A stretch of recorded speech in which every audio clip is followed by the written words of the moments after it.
आज का जो लेक्चर होगा उसमें हम देखेंगे कि लेआउट्स अपन कैसे यूज़ कर सकते हैं अपनी यूआई के अंदर, अपने एक्टिविटी के अंदर। तो उसके लिए अपने स्टूडियो एप्लीकेशन के अंदर चलते हैं और एक्सएमएल फाइल को ओपन करेंगे। तो बेसिकली अपने पास 3 लेआउट्स होते हैं जो मेनली बहुत काम आते हैं। लीनियर लेआउट, रिलेटिव लेआउट और कांस्टेंट लेआउट। कांस्टेंट लेआउट है वो थोड़ा क्रिटिकल है, थोड़ा सेंसिटिव है। अगर आप उसमें पोजीशंस फिक्स नहीं करोगे किसी व्यू की, यानी कि टेक्स्ट व्यू हो गया, बटन हो गया या कोई लिस्ट हो गई, मतलब कुछ भी XYZ जो भी आप व्यू यूज कर रहे हो, उसकी पोजीशन अगर आप फिक्स नहीं करोगे कोड के अंदर, तब तक वो आपका एक अनअप्रोप्रिएट वैसे दिखाएगा। जब आप एप्लीकेशन को रन करोगे तो वो हो सकता है जहाँ पे आपने पोजीशन उसकी दिखी थी आपको कोड के अंदर, वो वहाँ पोजीशन पे नहीं मिलेगा आपको, है ना। तो जब तक इसकी पोजीशन इसमें मैंडेटरी रहता है। तो जैसे कि यहाँ पे एक टेक्स्ट व्यू ऑलरेडी दिखा रखा है, बाय डिफॉल्ट जब आप एक एक्टिविटी बनाते हो तो आपको कांस्टेंट लेआउट ही मिलेगा। अब मान लीजिए आपके पास एक टेक्स्ट व्यू ऑलरेडी यहाँ पे था, तो इसकी पोजीशन है वो आप यूआई पेज के अंदर देखना कि आपको 4 लाइन दिखेंगी चारों तरफ इसके। यानी कि अब यहाँ पे कोड के अंदर जब आप देखोगे तो 4 लाइन आपको यहाँ पे भी दिख रही है कुछ, जिसका मतलब मैं आपको समझा देता हूँ कांस्टेंट लेआउट के अंदर। पहले जो लाइन है वो है layout constant bottom to bottom, वो भी है पेरेंट, उसकी वैल्यू है वो पेरेंट है। यानी कि ये आपका जो हेलो वर्ल्ड का टेक्स्ट व्यू है, इसके इसका जो बॉटम साइड है वो कौन सा है, बॉटम साइड इसका ये है, तो ये यहाँ से मतलब पूरा बाउंडेड है। ठीक है, पेरेंटली वो मतलब पेरेंट क्या हो गया कि ये जो इनका जो एजेस है, जो स्टार्टिंग पॉइंट है इनका, वो पेरेंट, जिसको इसको पेरेंट बोला गया है। तो जो बॉटम टू बॉटम, यानी कि ये बॉटम साइड में जो आपका है वो मतलब हेलो वर्ल्ड का जो एप्लीकेशन है वो आप सॉरी हेलो वर्ल्ड का जो टेक्स्ट है आपका, वो बॉटम से बाउंडेड है। दूसरा आपका आता है एंड टू एंड। अब ये वाली जो पोजीशन है वो एंड होती है, ये वाली स्टार्ट होती है। ठीक है, तो एंड टू एंड ये भी यहाँ पे पेरेंट है, यानी कि यहाँ पे भी बाउंडेड है, यानी कि जो लाइन आपकी ड्रॉ हो रखी है इसका मतलब है कि बाउंडेड है। फिर नेक्स्ट आता है start of start, start to start of. तो ये वाली पोजीशन इसकी स्टार्ट पोजीशन होती है, तो स्टार्टिंग से भी ये लाइन यहाँ पे ड्रॉ हो रखी है, यानी कि ये बाउंडेड है। फिर आता है टॉप टू टॉप, यानी कि ये पोजीशन यहाँ पे इसकी टॉप पोजीशन है, टॉप डायरेक्शन है। तो इधर भी ये लाइन ड्रॉ हो रखी है, दैट मीन्स ये यहाँ से भी बाउंडेड है। तो आपका जो चारों तरफ से जब आप उसको बाउंड करोगे तो ऑब्वियस सी बात, वो चारों तरफ से स्ट्रेच हो रहा है। ठीक है, मतलब तो चारों तरफ से जब स्ट्रेच होगा तो वो चीज़ कहाँ जाएगी आपकी। बेसिकली अगर आप इसमें फिजिक्स भी लगाते हो तो सेंटर ऑफ मास, आपका वो चीज़ है वो सेंटर में ही जाना है। ठीक है, अगर आपको इसको इधर उधर करना है, मान लीजिए इसको मैं थोड़ा सा लेफ्ट में करना चाहता हूँ, यानी कि स्टार्ट पोजीशन पे करना चाहता हूँ, तो आप देखोगे कि इसकी एक लाइन और ऐड हो चुकी है यहाँ पे, यानी कि थोड़ा सा बायस हो चुका है हॉरिजॉन्टली। हॉरिजॉन्टली किस साइड में, किस डायरेक्शन में बायस हुआ है, वो लेफ्ट में बायस हुआ है। तो यहाँ पे 0.233 इसकी वैल्यू आ गई। ठीक है, मान लीजिए मैं थोड़ा सा इसको टॉप में लेके जाना चाहता हूँ, यहाँ पे लेके जाना चाहता हूँ, तो कुछ और प्रॉपर्टी भी इसकी हो चुकी है, यानी कि किस टाइप में बायस हुआ, थोड़ा सा किधर खिसका है, वर्टिकली भी खिसका है और हॉरिजॉन्टली भी खिसका था। तो दोनों प्रॉपर्टीज है वो यहाँ पे आ चुकी हैं इसकी। हॉरिजॉन्टली भी बायस हुआ है प्लस वर्टिकली भी बायस हुआ है, और कितने वैल्यू पे हुआ है ये इसकी वैल्यू आ गई यहाँ पे। ठीक है, तो ये हो गया आपका कांस्टेंट लेआउट, जो थोड़ा सा मतलब एक यूनिक है। आगे चल के काफ़ी इसका यूज होगा, वो मैं दिखाऊंगा आपको कैसे कैसे यूज करते हैं इसका। फिर बात करते हैं लीनियर लेआउट की। तो अभी के लिए मैं इसको Ctrl Z कर देता हूँ ताकि अपना थोड़ा सही दिखेगा यहाँ पे। ठीक है, अब चलते हैं लीनियर लेआउट पे। इसको चाहे तो आप लीनियर लेआउट यहाँ से जो पेरेंट लेआउट है इसको चेंज करोगे, तो यहाँ पे लिखेंगे अपन सिंपली लीनियर लेआउट। अपना ये लीनियर लेआउट का सजेशन यहाँ पे दिखा दिया। लीनियर लेआउट का मैं थोड़ा सा आपको एक ड्राइंग के माध्यम से दिखाता हूँ कि लीनियर लेआउट कैसे वर्क करता है। जैसे मान लीजिए ये आपकी एप्लीकेशन है, यानी कि एप्लीकेशन का पेज है। ठीक है, अब लीनियर लेआउट में ना ओरिएंटेशन आपको तो डिफाइन करना पड़ता है। मान लीजिए कि जैसे आपका ये टेक्स्ट है, अब आप दूसरा टेक्स्ट है, मान लो ये कुछ 5-6 टेक्स्ट है आपके पास इस तरीके से, वो आप कैसे दिखाना चाहते हो। दो टाइप आपको मिलेंगे ओरिएंटेशन के रूप में, या तो आप उनको वर्टिकली दिखाओ लिस्ट के तरीके से, या आप उनको हॉरिजॉन्टली दिखाओ। तो जब वर्टिकली दिखाओगे तो वर्टिकली वो इस तरीके से दिखेंगे। ठीक है, ऐसे ही अब मान लीजिए कि आप हॉरिजॉन्टल दिखाना चाहते हो, जैसे मान लीजिए आपकी दूसरी स्क्रीन हो गई, इसमें आपको जैसे कुछ बटन्स लगाने हैं, ये बटन हो गया, दूसरा बटन आपका ये हो गया, तीसरा ये हो गया, ऐसे चौथा हो गया, है ना। तो ये किस डायरेक्शन में आए, हॉरिजॉन्टल ओरिएंटेशन के अंदर आ गए आपके। तो इसको अपन कोड के अंदर कैसे यूज करेंगे, कैसे डिफाइन करेंगे, वो मैं आपको बताता हूँ। लीनियर लेआउट होता है वो बाय डिफॉल्ट आपका हॉरिजॉन्टली वर्क करता है। ठीक है, बट आपको अगर वर्टिकली उनको अलाइन करना है तो आपको वो ओरिएंटेशन आपको डिफाइन करना पड़ेगा आपके पेरेंट लेआउट के अंदर। पेरेंट लेआउट अपना है लीनियर लेआउट। अब मान लीजिए मैं टेक्स्ट व्यू अपने पास सिंगल है, तो इसने कुछ भी दिखाया नहीं, मैं इसको कॉपी करके और यहाँ पे इसको दोबारा से डाल देता हूँ, पेस्ट कर देता हूँ मान लीजिए। तो आप देखोगे कि हेलो वर्ल्ड दो बार आ चुका है। थोड़ा सा जूम करके मैं आपको दिखा देता हूँ। हेलो वर्ल्ड वो 2 बार आ चुका है, यानी कि वो भी हॉरिजॉन्टली, जैसे मैंने आपको ड्राइंग के अंदर दिखाया था ना, ऐसे एक के बाद एक के बाद एक, इस तरीके से लेफ्ट टू राइट, ठीक है। बट अपने को चाहिए इस तरीके से लीनियर के अंदर, सॉरी वर्टिकल के अंदर। तो अपन इसका लीनियर लेआउट के अंदर जाएंगे और यहाँ पे एक ओरिएंटेशन इसका डिफाइन करेंगे अपन, जिसमें लिखेंगे अपन एट्रीब्यूट का नाम ओरिएंटेशन। 2 ऑप्शन अपने को यहाँ पे देखने को मिलेंगे, वर्टिकल या हॉरिजॉन्टल। तो वर्टिकल अभी करना है अपने को। तो जैसे मैं वर्टिकल क्लिक करूंगा तो आप देखोगे कि आपका हेलो वर्ल्ड का दोनों टेक्स्ट है वो ऊपर नीचे आने स्टार्ट हो गया है ना, यानी कि वर्टिकली वो स्टार्ट हो चुका है। अगर मैं दोबारा इस पर कुछ और करता हूँ, जैसे मान लीजिए 2-4 टेक्स्ट में और ऐड कर देता हूँ, तो आपके जितने भी टेक्स्ट आप ऐड करते जाओगे, जितने भी व्यूज आप ऐड करते जाओगे, वो सारे वर्टिकल आने स्टार्ट हो जाएंगे। ठीक है, इतना समझ में आएगा। अब बात करते हैं अपन रिलेटिव लेआउट की। रिलेटिव लेआउट का आपको मीनिंग से ही मतलब थोड़ा सा मतलब नेम से ही मीनिंग निकल रहा होगा कि रिलेटिव का मतलब, तो उसमें अपने को हर एक व्यू का एक रिलेशन दिखाना पड़ेगा कि भाई इसका इस व्यू से क्या रिलेशन है। ठीक है, वो एक रिलेशन अपन को डिफाइन करना पड़ता है उसमें। अब मान लीजिए कि मैं रिलेटिव लेआउट यहाँ पे चूज कर लेता हूँ, तो अब तक अपने पास ये था, लेकिन अभी देखना मैंने यहाँ पे कोड के अंदर 4 टेक्स्ट व्यू लगा रखे हैं, लेकिन यहाँ पे सिर्फ मेरे को एक ही दिख रहा है। क्यों दिख रहा है? बिकॉज सारे के सारे हैं वो यहाँ पे पोजीशन हो चुके हैं उनका, और हेलो वर्ड सबका सिमिलर वर्ड है, इसलिए वो एक दूसरे को ओवरलैप कर चुके हैं यहाँ पे। इसलिए आपको चारों नहीं दिख रहे हैं अलग अलग। जैसे मैं किसी का टेक्स्ट चेंज करता हूँ, मान लीजिए मैं इसका लास्ट वाले का टेक्स्ट है, थोड़ा सा मैं चेंज करता हूँ, यहाँ पे चेंज करता हूँ तो नीचे वाले का जो टेक्स्ट है वो अभी आपको देखने को मिल रहा है, मतलब टेक्स्ट है वो बढ़ रहा है। लेट मीन्स कि ये एक दूसरे पे ओवरलैप करके अपने को दिखा रहे हैं। लेकिन अपने को क्या करना है कि नहीं, मुझे चारों जो टेक्स्ट है वो अलग अलग दिखाई दें। अलग अलग दिखाई दें तो इनके लिए आपको सबसे पहला ही जो काम होता है ना, वो क्या करना पड़ता है, हर एक टेक्स्ट की आईडी डिफाइन करनी पड़ेगी आपको। आईडी क्या चीज़ होती है? जैसे मान लीजिए एक ये टेक्स्ट है अपने पास 4th नंबर का, इसकी आईडी अपने दे दी कि टेक्स्ट व्यू 4, यानी कि ये इसकी एक यूनिक आईडी मिल गई, इसको एक आइडेंटिफिकेशन मिल गया। इस आईडी के साथ में दूसरा कोई भी व्यू आपका इस पेज के अंदर प्रेजेंट नहीं कर सकता। ये चीज़ आपको ध्यान में रखनी है। आप सेम आईडी मल्टीपल व्यूज के ऊपर यूज नहीं कर सकते। ठीक है, मैं आपको अब यहाँ पे आईडी डिफाइन करके बताता हूँ। जैसे पहले टेक्स्ट की मैं एक आईडी डिफाइन करता हूँ यहाँ पे, जैसे आईडी लिखूंगा, आईडी प्लस, और लिखता हूँ इसका टेक्स्ट, और इसकी आईडी मैंने दे दी 1। ठीक है, ये इसकी एक यूनिक आईडी होगी। जैसे मैं अब इसको अगर रिपीट करता हूँ इसी आईडी को, देखना मेरे को एक एरर दे देगा ये कि आप सेम आईडी को यूज नहीं कर सकते। आईडी टेक्स्ट और 1 लिखते ही 1 लिखते ही मेरे को एरर आ गया कि आप यहाँ पे नेविगेट करिए, डुप्लीकेट आईडी है वो मिली है इसको। तो आप डुप्लीकेट आईडी यूज नहीं कर सकते, आपको दूसरी यूनिक आईडी डिफाइन करनी पड़ेगी। तो मैं सेकंड वाले के लिए आईडी नंबर 2 लिख देता हूँ।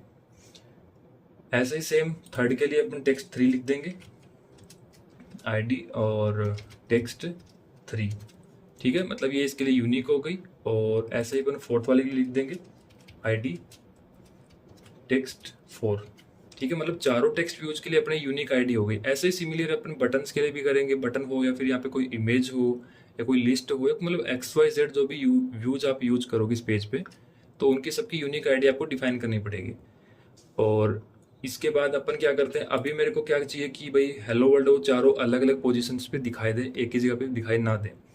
तो अपन क्या करेंगे, अब एक चीज़ मैं आपको सबसे पहले यहाँ पे क्लियर करता हूँ कि ये जो चीज़ है, ये जो 4 लाइन आपको दिख रही है, ये कॉन्स्टेंट लेआउट की है। जहाँ पे आपको कॉन्स्टेंट मेंशन है ना, दैट मीन्स वो कॉन्स्टेंट लेआउट से रिलेटेड लाइन्स हैं। तो अभी अपन कॉन्स्टेंट लेआउट को यूज नहीं कर रहे हैं, तो इन लाइन्स को अपन सिंपली डिलीट कर सकते हैं या मतलब हटा सकते हैं, तो भी अपने को कोई फर्क नहीं पड़ेगा यहाँ पे।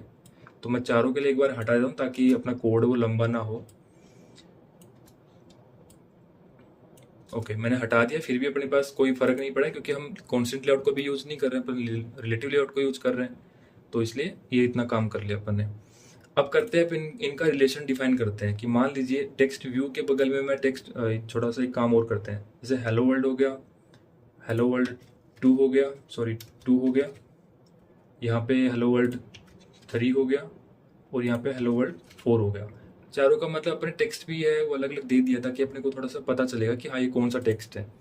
अब छोटा सा एक चीज़ आपको दिख रहा होगा, हेलो वर्ल्ड जहाँ तक सिमिलर था तब तक वो ओवरलैप कर रहा था और अपने को डिफ्रेंशिएट पता नहीं चल रहा था वहाँ पे जो डिफरेंस था उनका। बट जैसे अपन इनकी यूनिक आईडी के साथ वैल्यू भी देना स्टार्ट किया तो दिख रहा है कि हाँ ये कुछ ना कुछ ओवरलैप कर रहा है एक दूसरे पे, है ना, इस तरीके से। अब क्या करना है, जैसे मान लीजिए टेक्स्ट व्यू, अब छोटा सा एक पेंटिंग के थ्रू मैं आपको बताता हूँ थोड़ा सा। जैसे ये आपके टेक्स्ट हो गए। मान लीजिए ये आपका टेक्स्ट है, एक टेक्स्ट में पहला जो टेक्स्ट है उसको मैं यहाँ पे रखना चाहता हूँ, दूसरा मैं उसके राइट में रखना चाहता हूँ, तीसरा मैं उसको यहाँ रखना चाहता हूँ, चौथे को मैं यहाँ रखना चाहता हूँ। ठीक है, बनाने को आप इसको लीनियर लेआउट में भी बना सकते हो, ऐसी बात नहीं है, बट इजी जो रहेगा वो आपका रिलेटिव लेआउट रहेगा। क्यों? क्योंकि लीनियर जब आप इसको बनाओगे तो पहले तो आपको इसको, इस व्यू को आपको तोड़ना पड़ेगा। ठीक है, इस व्यू ग्रुप को आपको तोड़ना पड़ेगा। कैसे? पहले तो आपको छोटा सा एक लेआउट तो आपका ये बनेगा, मान लीजिए जैसे मैं आपको थोड़ा सा दिखाता हूँ। एक लेआउट तो आपका ये बनेगा जिसमें आपको पहले तो उसको हॉरिजॉन्टल डिफाइन करना पड़ेगा। फिर आपका एक लेआउट आपका ये बनेगा दूसरा, जिसमें आपको दो व्यूज अलग से डिफाइन करने पड़ेंगे हॉरिजॉन्टल। फिर कंप्लीट भी आपका एक कंप्लीट लेआउट भी बनेगा ये वाला, जिसमें आपको दो हॉरिजॉन्टल लीनियर लेआउट्स को वर्टिकली भी डिफाइन करना पड़ेगा। तो मतलब काफ़ी लंबा कोड हो गया आपका। इससे बचने के लिए अपन यूज करेंगे रिलेटिव लेआउट को। वो कैसे करेंगे अपने कोड के अंदर, वो चलते हैं। अब मान लीजिए टेक्स्ट भी अपना सही पोजीशन पे है। दूसरा अपने को डिफाइन करना है कि मुझे टेक्स्ट 2 है वो इसके इधर बगल में आ जाए बस। तो लिखेंगे यहाँ पे। अब जैसे एक चीज़ बताता हूँ आपको, मैंने जैसे स्टार्टिंग में बताया था कि ये इसकी बॉटम पोजीशन हो गई, ये इसकी राइट पोजीशन हो गई, ऊपर की साइड इसकी टॉप पोजीशन हो गई, और स्टार्टिंग में स्टार्ट पोजीशन हो गई। तो अपने को क्या करना है, टेक्स्ट व्यू को इस वाले टेक्स्ट की एंड पोजीशन पे लगाना है, राइट। इसके एंड पे लगाएंगे तभी तो ये स्टार्ट होगा, मतलब तभी तो ये वहां से दिखना स्टार्ट होगा अपने को। तो यहाँ पे लिखेंगे अपन layout and off, and off, and off. यहाँ पे सजेशन आपके पास आ जाएगा, इस पे क्लिक करेंगे तो अपन यहाँ को अपने को यहाँ पे आईडी देनी पड़ेगी भाई कौन से टेक्स्ट के एंड पे आप हम इस टेक्स्ट को स्टार्ट करना चाहते हो। तो अपन टेक्स्ट 1 के एंड पे अपन टेक्स्ट 2 को स्टार्ट करना चाहते हैं। ठीक है, यहाँ पे देखना आ चुका है, यहाँ पे मतलब हेलो वर्ल्ड जैसे अपना खत्म हुआ, इसके बाद हेलो वर्ल्ड 2 स्टार्ट हो चुका है। ऐसे ही काम अपन करेंगे इसके लिए। तो अपन ने यूआई इसमें देखा था स्केच के अंदर कि अपना टेक्स्ट 1 आ चुका है, यहाँ पे टेक्स्ट 2 आ चुका है। अब टेक्स्ट 3 को लेके आना कहाँ पे, टेक्स्ट 1 के नीचे। ठीक है, तो टेक्स्ट 3 की बात करते हैं। तो टेक्स्ट 3 को जब अपन 1 के नीचे लेके आएंगे तो उसके लिए अपन यूज करेंगे बेलो ऑफ। ठीक है, लेआउट बेलो। किसके बेलो अपन लेके आना है, टेक्स्ट 1 के ही बेलो अपने को लेके आना है। तो टेक्स्ट हेलो वर्ल्ड के नीचे हेलो वर्ल्ड 3 आ गया है। ठीक है, अब बात करते हैं इसकी। अब इसकी पोजीशन क्या होगी आप बताइए, अगर आपको थोड़ा सा आइडिया आ रहा है तो बताइए। इसकी पोजीशन 4th नंबर वाले की पोजीशन होगी कि सेकंड के नीचे और थर्ड के राइट में। मतलब इसको दो पोजीशन अपने को डिफाइन करनी पड़ेगी कि भाई थर्ड के तो नीचे और सेकंड के तो नीचे और थर्ड के राइट में, है ना। तो ऐसे इसकी पोजीशन देनी पड़ेगी अपने को। तो सबसे पहले अपन इसको लेके चलते हैं नीचे वाली रो के अंदर, यानी कि सेकंड के नीचे लेके चलते हैं। तो बेलो लिखेंगे यहाँ पे और टेक्स्ट 2 कर देंगे, टेक्स्ट 2। ठीक है, ये बेलो आ चुका है। अब करते हैं इसको कहाँ पे, हेलो वर्ल्ड 3 के भी राइट में। तो सेम चीज लिखेंगे layout and of, layout and of, और किसके राइट में लिखना है अपने को, हेलो वर्ल्ड 3 के, यानी कि टेक्स्ट 3 के। तो टेक्स्ट 3 अपने डिफाइन कर दिया। तो यहाँ पे आप देख सकते हो तीनों चारों जो टेक्स्ट है उनकी पोजीशन से वो फिक्स हो चुकी है, 1 2 3 4, है ना। थोड़ा सा इनमें स्पेस दिखाते हैं अपन। तो यहाँ पे सिंपल अपन यूज करेंगे मार्जिन। मार्जिन और पैडिंग दो चीज़ें होती है, दोनों का अलग से मैं वीडियो बनाऊंगा और आपको समझाऊंगा कि दोनों में फ़र्क क्या है। तो मैं अभी के लिए 5 DP है वो यहाँ पे रखता हूँ, और सेम चीज़ चारों के लिए रख देता हूँ ताकि थोड़ा सा अच्छा लगेगा यूआई के अंदर। और चारों टेक्स्ट व्यूज की अपन एक मार्जिनिंग है वो सेट कर दी है। तो अभी थोड़ा सा क्लियर व्यू आ रहा है कि कौन कौन से टेक्स्ट व्यू की कौन कौन सी कहाँ पे पोजिशनिंग है। ठीक है, इसका नाम 1 रख दिया। तो सबसे पहले 1, उसके राइट में 2, फिर 1 के नीचे 3 है और 3 के और 2 के, 3 के राइट में 4 है और 2 के बेलो में या 2 के नीचे 4 है। ठीक है, ये इसकी पोजीशन होगी। रिलेटिव ऐसे काम करता है आपका। और रिलेटिव लेआउट के अंदर मतलब मैंने जैसे आपको बताया कि हर एक का रिलेशन आपको डिफाइन करना पड़ेगा कि मतलब अब 1 है, 1 को जरूरत नहीं है मान लीजिए किसी भी रिलेशन की, क्योंकि वो पेरेंट पे आ गया स्टार्टिंग में, मतलब इधर से भी वो स्टार्ट है और टॉप से भी वो 0 पोजीशन पे है ना। लेकिन आपको 2 का तो रिलेशन है किसी ना किसी के साथ। किसके साथ रिलेशन है, इधर तो मान लीजिए कोई भी एलिमेंट नहीं है, ऊपर भी कोई एलिमेंट नहीं है, लेकिन इधर तो एलिमेंट है आपके पास। तो इधर एलिमेंट है तो आपको 1 के साथ इसका रिलेशन बनाना पड़ेगा, यानी कि 1 के साथ इसका रिलेशन यही है कि ये इसके एंड पे है। टेक्स्ट 3 जो है हेलो वर्ल्ड 3 है, इसका रिलेशन देखते हैं अपन। नीचे तो इसके कुछ भी नहीं है, इधर भी इसके कुछ भी नहीं है लेकिन ऊपर है और राइट में भी है। तो अपन दो पोजीशंस पकड़ सकते हैं यहाँ पे, स्टार्टिंग वाली पकड़ सकते हैं और ऊपर वाली पकड़ सकते हैं। तो ऊपर वाली अपन ने पकड़ ली, स्टार्टिंग वाली ऑलरेडी उसके स्टार्टिंग में कुछ भी नहीं है तो अपने को कोई जरूरत नहीं है वहाँ पे दिखाने की। तो हेलो वर्ल्ड 1 से इसका रिलेशन है, क्या रिलेशन है कि ये इसके नीचे दिखाना है अपने को। तो अपन ने लाइन लिख दी बेलो, टेक्स्ट 1 के नीचे आ गया, ठीक है। हेलो वर्ल्ड 4 की क्या रिलेशन है और किसके साथ रिलेशन बन रहा है इसका बन रहा है हेलो वर्ल्ड 2 के साथ में और हेलो वर्ल्ड 3 के साथ में मैन। तो बाकी इधर दोनों पोजीशंस खाली हैं तो उनको डिफाइन करने की जरूरत नहीं है अपने को। 4 का है वो 2 के साथ क्या रिलेशन है, वो 2 वाले के नीचे आ रहा है तो अपन ने लाइन लिख दी यहाँ पे बेलो टेक्स्ट 2। और 3 वाले के साथ में क्या रिलेशन है, इसका है कि ये इसके एंड पे आ रहा है, यानी कि इसके एंड से स्टार्ट हो रहा है। तो अपन ने एक रिलेशन दे दिया यहाँ पे एंड ऑफ टेक्स्ट 3, यानी कि इसके एंड से स्टार्ट हो जाएगा। तो आई होप कि आपको मतलब इसका नॉलेज आया होगा कि कैसे अपन रिलेटिव लेआउट को यूज करते हैं, लीनियर को यूज करते हैं और कॉन्स्टेंट लेआउट को यूज करते हैं। अब इसमें एक छोटा सा पॉइंट ये आता है कि व्यूज क्या होते हैं और व्यू ग्रुप्स क्या होते हैं, ठीक है। अब व्यूज क्या चीज होता है ना, व्यूज होता है आपका चाइल्ड चीज। चाइल्ड का मतलब हो गया कि जैसे आपके पास, मैं व्यूज बताता हूँ वो कौन कौन से व्यूज होते हैं। आपको दिख रहे होंगे यहाँ पे, टेक्स्ट व्यू हो गया, मतलब बटन्स हो गए, है ना, और एडिट टेक्स्ट हो गया आपके पास। ये जो चीजें होती है ना, इमेज हो गया या इमेज बटन हो गया, ये जो चीजें होती हैं वो होती हैं आपके व्यूज, जो आपको यूआई को इंटरेक्टिव बनाने के लिए आपके काम आती है। फिर आता है व्यू ग्रुप्स। व्यू ग्रुप्स क्या होता है ना, आपके जो जो व्यूज होते हैं उनको ऑर्गेनाइज करने के लिए, उनको मैनेज करने के लिए जो एक लेआउट होता है, पेरेंट लेआउट जिसको बोलते हैं। और वो पेरेंट लेआउट कौन कौन से, वो मैंने आपको इस वीडियो में बताया कि लीनियर लेआउट, कांस्टेंट लेआउट और रिलेटिव लेआउट। अभी के लिए इस केस में अपने पास जो रिलेटिव लेआउट है वो उसका व्यू ग्रुप है, ठीक है।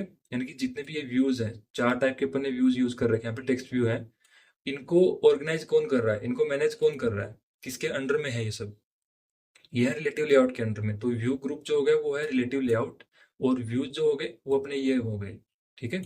तो आई होप कि इस वीडियो के अंदर जो इन्फॉर्मेशन मैं आपको समझाने की कोशिश करी है, व्यूज, व्यू ग्रुप्स एंड जो डिफरेंट टाइप्स के लेआउट्स होते हैं, तो आई होप ये चीज़ आपको पसंद आई होगी और समझ में भी आई होगी। तो thank you so much for watching and keep subscribe and keep like the video, also share with your friends. Thank you so much.